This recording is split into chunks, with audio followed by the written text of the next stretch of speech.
आदेश आदेश रामराम मंडळी, मी तुमचा भाऊ, तुमचा मित्र रमेश कावळे आणि तुमचं सर्वांचं स्वागत आहे आपल्या चॅनलवर, ज्याचं नाव आहे भटके पाटील.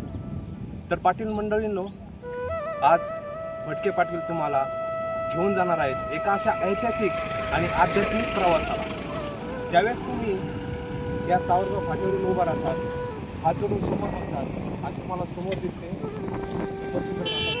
कमान.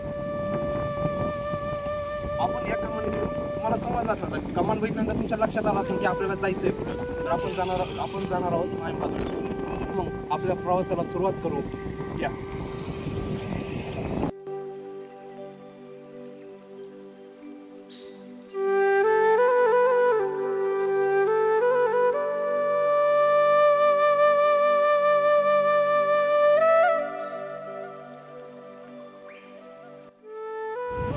आपण ज्यावेळेस कमानीच्या आतमध्ये आता तुम्ही व्हिडिओमध्ये बघितलात, येताना तो रस्ता आणि पाऊस नसल्यामुळं एवढं काही हिरवगार नाही दिसलं. ते नागमोडी रस्ता आणि हिरवगार लोकेशन खूप चांगल्या प्रकारे दिसतं. आपण आता नेमकं मंदिराच्या 1 किलोमीटर जवळ उभा आहोत. आता खूप साऱ्या लोकांचे प्रश्न असतात की या ठिकाणी येण्याचा रस्ता कसा, इथं यायचं कसं, हे ठिकाण आहे कुठं.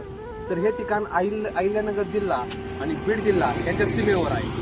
अहिल्यानगर जिल्हा आणि बीड जिल्हा यांच्या सीमेवर आहे. या ठिकाणी येण्यासाठी तुम्हाला तर जवळपास रेल्वे स्थानक म्हणलं तर फक्त अहिल्यानगरमध्ये, जगातून, महाराष्ट्रातून, देशातून तुम्ही कुठून बी आले तर अहिल्यानगर या ठिकाणी या. तिथून पाथर्डी तालुका आणि पाथर्डी तालुक्यापासून 15 ते 20 किलोमीटर अंतरावर तुम्हाला हा गड भेटेल. या ठिकाणी येण्यासाठी तुम्हाला सरकारी बसेस येतात, खाजगी प्रायव्हेट गाड्या येतात. तर तुम्हाला बीडकडून यायचं असेल तर बीड, आष्टी, धानोरा, देवळा, चौफुला करत आपण जे कमानीपासून आपण स्टार्टिंगला उभं होतो त्या ठिकाणी तो रस्ता येतो आणि तिथून आपण गडावर येऊ शकतो. तर तुम्ही या ठिकाणी गडाचं तुम्ही आता दृश्य बघा आणि आपण पुढं गड एक्सप्लोर करण्यासाठी जाऊया.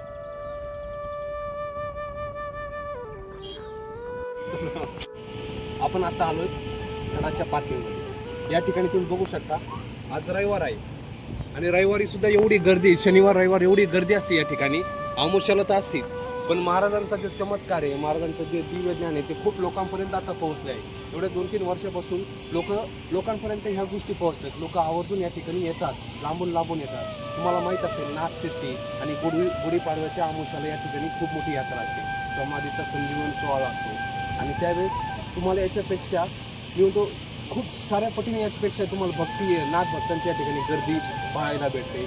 विशेष म्हणजे ह्या मंदिराचा जो विशेषता आहे, ज्यावेळेस म्हणतात ना महाराष्ट्रातील असं एकमेव देवस्थान आहे की या ठिकाणी तुम्ही आलात तर तुम्हाला दिसून जाईल की कपडे न घालता फक्त अंडरविअरवर समाधी सोहळ्याच्या दिवशी या ठिकाणून पाया पडायला समाधीकडे जातात. पण रांगा थेट टिकून लागते. तुम्ही कॉपऱ्याला बघू शकता, आपण 2-3 फोटोसुद्धा या ठिकाणी शेअर केलेले आहेत. तुम्ही त्या ठिकाणी बघू शकता त्यावेळेस ते समाधी सोहळ्याचे येतं. आता आपण एक्झॅक्टली पार्किंगमध्ये, आपल्याला पार्किंगमधून आता इकडं बाजारपेठ आहे आणि ह्या बाजारपेठेच्या रस्त्याने आपल्याला थेट समाधीच्या दर्शनाच्या कमानीकडे जायचं आहे. तर पाऊस झालेला नाही आहे, आपण जूनच्या पहिल्याच आठवड्यामध्ये आलेलो आहे.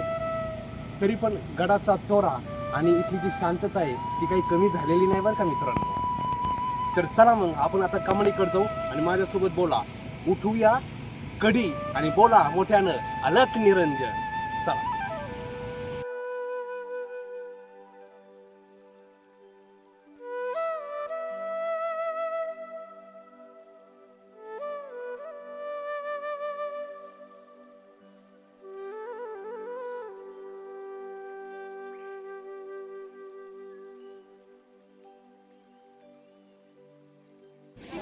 तुम्ही बाजारातून ज्यावेळेस पुढे येतात, पुढे आल्यानंतर आपण बघू शकतो या ठिकाणी चप्पल सोडण्याचं सुद्धा स्टँडची जागा आहे.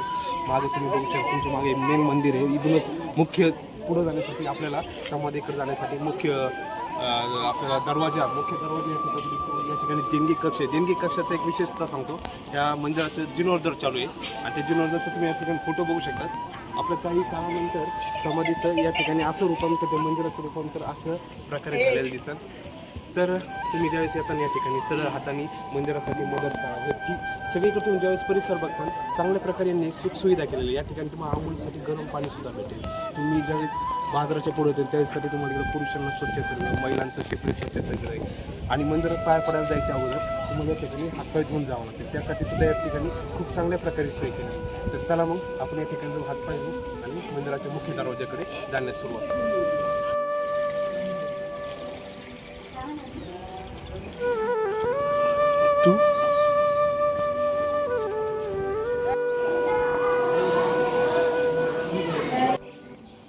आपण आत्ता मच्छिंद्रनाथांचं जे मुख्य मंदिर आहे त्याच्या समोर उभं आहोत आणि याच ठिकाणी त्यांची संजीवनी समाधी आहे. आपले प्रश्न स्टार्टिंगला आपण जे प्रश्न विचारला होता की मच्छिंद्रनाथांचा जन्म कसा झाला ते तुम्हाला थोडक्यात सांगतो आणि आपला योग बघा किती मोठा. आपल्या मागे मच्छिंद्रनाथांची समाधी आहे आणि आपल्याला त्यांच्याविषयी सांगण्याच्या ठिकाणी योग आला. भगवान शंकर आणि माता पार्वती समुद्राच्या किनारी बसले होते आणि भगवान शंकर माता पार्वतीला कथा सांगत होते, अमर कथा, म्हणजे त्याला ब्रह्मज्ञान म्हणतो. आणि ते ब्रह्मज्ञान सांगत असताना त्या पाण्यात असलेला मासा ही सर्व कथा ऐकत होता. त्या माशाने सर्व कथा ऐकली आणि ती कथा आहे ना आत्मसात केली आणि त्याचं दिव्य ज्ञान घेऊन त्या माशानं आपलं माणसामध्ये रूपांतर केलं. आणि तेव्हाच माशाचं माणसामध्ये रूपांतर झाल्यानंतर त्यालाच मत्स्येंद्रनाथ म्हणजे मच्छिंद्रनाथ या नावाने संबोधलं जातं. नंतर ते बाळ एक कोळी बांधव होता, मासे पकडायला जातो, त्याच्या जाळ्यामध्ये ते बाळ सापडतं म्हणजे मच्छिंद्रनाथ. आणि समोर जाऊन आपण ज्यावेळेस बघतो, ज्यावेळेस ते कथा ऐकून दिव्य ज्ञान ऐकून त्या माशाचं बाळामध्ये रूपांतर, मानवी रूपामध्ये रूपांतर होतं, तेव्हा भगवान शिव त्यांना नाथपंथाची दीक्षा देतात.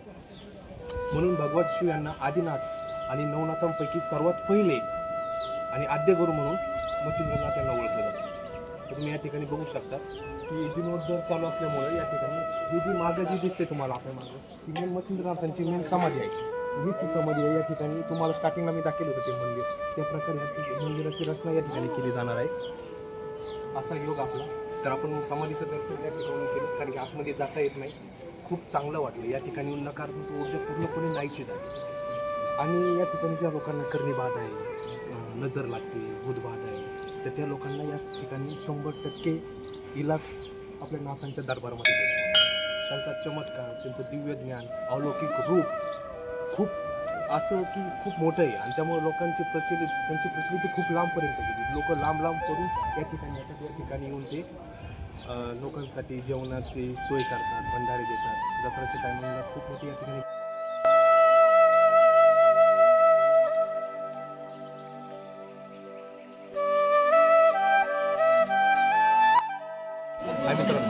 आपण समाधीचं दर्शन घेतलं आणि दर्शन घेऊन पुढे आल्यानंतर आपल्याला बघतो काय आपण दिसतो सगळे लोक या ठिकाणी बसलेले आणि बसून हे सगळे प्रसादाचा आनंद घेतात. म्हणजे आपण काही मागं राहायला कमी येतं. आपण मी उच्चारलं का आणला प्रसाद, गरम गरम लापशी, त्याच्यासोबत गरम गरम भात आणि त्याच्यासोबत या ठिकाणी गरम गरम बटाट्याची भाजी. हे एक वेगळंच समाधान आहे. ज्यावेळेस आपण देवाच्या दारात बसतो, देवाच्या अंगणात बसतो आणि अंगणात बसून ज्यावेळेस आपण असा प्रसाद देतो त्यांनी माणसाचं पोट पण भरतं आणि मन पण भरून येतं. तर आपण हे प्रसादाचं श्रवण केल्यानंतर आपण त्या ठिकाणी प्रसाद वाटते. त्या लोकांची सुद्धा 2-4 गप्पा गोष्टी करू. तर चला अगोदर प्रसादाचा आनंद घेऊ. पण आता त्या ठिकाणी मच्छिंद्रनाथांच्या महाप्रसादाचा लाभ घेतो. आता लाभ घेऊन आपण या ठिकाणावर ते जे इथे नाथ भक्त आहेत आपण ते थोडे विचारतोच करू की अन्नदान जे आहे हे जो प्रसाद आहे कधीपासून वाटप केला जातो, रोज असतो का एखादा वार फिक्स आहे ते आपण यांना थोडक्यात विचारू. तर त्या ठिकाणी जो महाप्रसाद वाटप केला जातो तो रोज वाटप केला जातो. हो रोज 3 टाईम का? आणि आरती झाल्यानंतर केला जातो. आरतीच्या अगोदर केला जातो. आरती झाल्यानंतर जेवण प्रसाद वाटला जातो. म्हणजे आता कंटिन्यू या ठिकाणी प्रसाद वाटप केला जातो. मला दादा फक्त एक सांग, या ठिकाणी आरतीचा टायमिंग काय? सकाळी 5 वाजता आणि दुपारी 12 वाजता, संध्याकाळी 7 वाजता.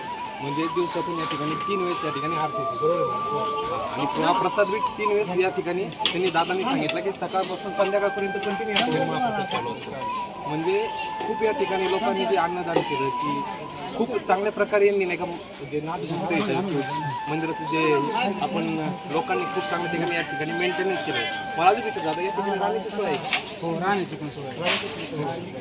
हा, तर या ठिकाणी 32 सांगितलं 32 सांगतात भक्ती निवास धर्मशाळा पण आहे. मी असं वाचलं होतं गोशाळा आहे. गोशाळा आहे. हा ती मी याच्या गुगलवर सर्च केलं होतं तर गोशाळा आहे का गाईंसाठी या ठिकाणी गोशाळा पण आहेत भक्ती निवासस्थान सुद्धा आहेत मी आता पाहिलं तर आंघोळीची तिची सगळी सोय हो सगळे आंघोळीची सगळी सोय बाथरूम शौचालय सगळं म्हणजे तुम्ही सगळं या ठिकाणी- मोफत आहे. मोफत सगळं हा बघा हे सगळ्यात मोठी विशेषता आहे या ठिकाणी तुम्ही आले ना जेवण सुद्धा मोफत हा जेवण तर बाथरूम बघितलं इतकं भारी छोट्या संगतात आम्ही प्रसाद घेतला ना गरम गरम खूप छान वाटला म्हणजे तुम्हाला हे सांगायचं की या ठिकाणी ज्यावेळेस तुम्ही येतात ना तर तुम्ही या ठिकाणी स्टे करू शकता राहू शकता तुम्हाला सगळ्या गोष्टी या ठिकाणी फ्रीमध्ये भेटतात तर तुम्ही 100% या ठिकाणी या आणि दादा थँक्यू बाय चॅनल कोणतं आहे? चॅनल भटके पाटील चॅनल ओके हो चला